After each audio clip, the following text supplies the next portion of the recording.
everybody is angry that we are facing the disaster situation we now face, and Gael have signed up to the 3% deficit reduction by 2014, and there's no getting away from the hardship that this will entail.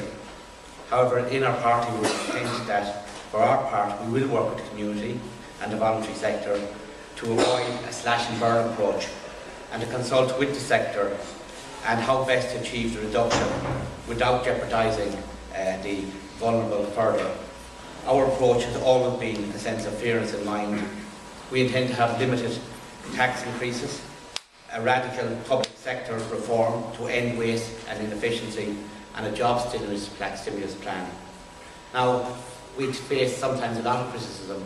People are asking, oh, Gael will downsize the public sector. I know from talking to Richard Rutan, there's a huge interest in actually how we do our business. Because the way we've done our business is not going to be the same. We are in a crisis, but out of crisis comes opportunities.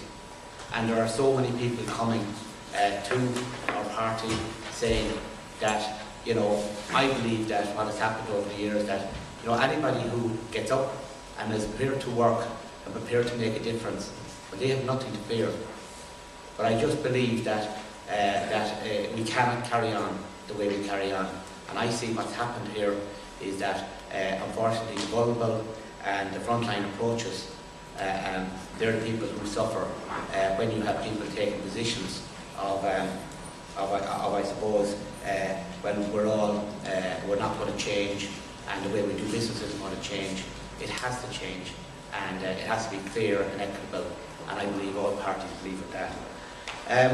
We believe that the Feighan Gael was attacked from published specific proposal for the public sector reform in reinventing government, which also affect the community and voluntary sector.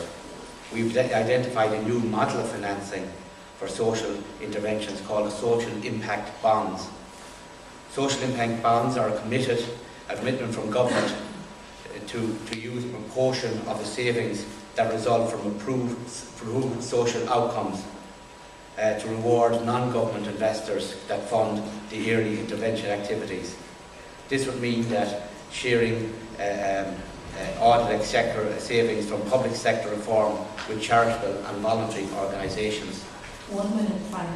Okay, the model has been used in the UK for projects like interventions in the prison services. We believe that the charities bill, of which all parties supported, and I'd like to thank Minister Carey and the government, it has made a huge difference, and it will support charities in the future. Just finally, I think that the country, that the way we do business, as I said, we had an economy that we effectively sold houses to one another.